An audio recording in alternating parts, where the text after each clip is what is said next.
everyone, hello mga ka-ingrown. So mag-unboxing ako ng aking nabiling cellphone holder. So marami nagtatanong lagi sa akin, saan ako bumibili ng cellphone holder and ano yung ginagamit ko. So ito na nga po, hindi naman sa loob. I-reveal ko na po sa inyo. So bali dalawa po to. Ito po ay bago ko lang siyang nakita, pero ang ganda niya. Ayan. So meron na rin po siyang, pwede din po to dalhin nyo kahit saan.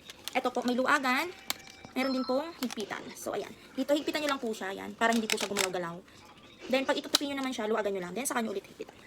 So, ito po yung ginagamit ko habang nagbablog ako. Kasi po, ang daming nail tech na nagtatanong sa akin. Kasi gusto rin po nilang mag-start for vlogging.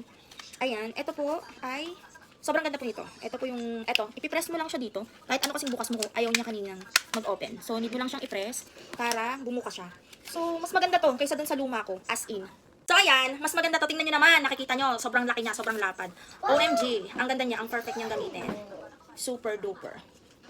So, ito ay pang-handy niya lang. Pwede nyo itong pang while nasa beach kayo, handy lang siya. Pwede nyo rin siyang gamitin. So, ayan. Ito lang yung adyasan, yung sa gilid. Yung tinuro ko kanina.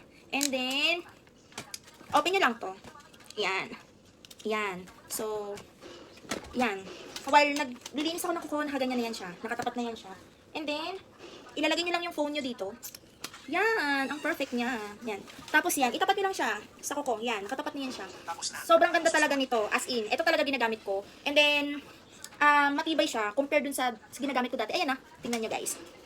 Ayan. Pagka halimbawa, for example, naka-center na siya sa paa ko. And then, gusto ko siyang i-adjust. Adjust mo lang siya, ikot mo lang siya, using this handle. Yan. Ganyan mo lang siya, and then, baba mo na lang siya ulit. Then, kung gusto nyo lang mag-capture ng picture, press nyo lang yung dito. Ito yung dati kong ginagamit. Ayan. Dalawa yan sila. So, ayan. Ito nga pala ay nasa 400 plus siya. Medyo pricey. Ito, mura lang to. Meron din ito doon sa, sa shop ko. Nasa 200 plus. Tignan nyo na lang doon. So, ayan. Ito yung dati ko. Pero kung titignan mo, mas malaki to. Mas makapal yung pagka-stainless na. So, mas matibay siyang tignan talaga. So, ito yung ginagamit ko ngayon. Okay din naman siya, matibay. At saka, heavy duty din siya. So, yan. Yan. Yan, ganyan lang yung ginagawa ko habang nagbablog ako. Wala na akong ginagamit na iba. Kasi ang dami nagtatanong kung nilalagay ko daw ba. Tsaka yan kung nilalagay ko daw ba sa ulo ko yung camera. Hindi po. Ito lang po yun. Then, ayan. Hold nyo lang po siyang ganyan. Pag itatabi nyo na. Then, press nyo lang po ito dito. Yan. So, ang pagkakaiba lang po nilang dalawa, ipapakita ko po sa inyo.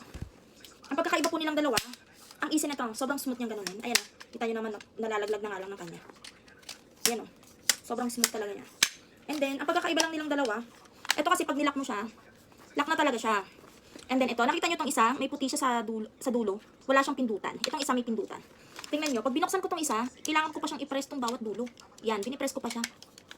Kasi mumurahin nga lang to. And then yung isa naman, ito, pindutin ko lang yan. Ayan, bubuka na siya. So sa mga may budget dyan, ito yung bilhin nyo, mas maganda to. Pero mas mahal nga lang siya. Ito namang isa, yung mga nagsisimula pa lang, ito naman po yung bilhin nyo.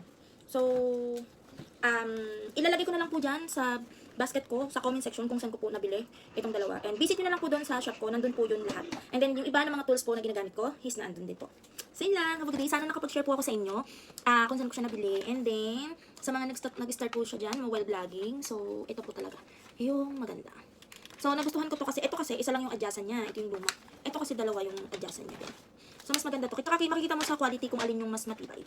Ayan kita nyo naman yung difference. So, ilalagay ko na lang sa comment section saan ko siya nabili.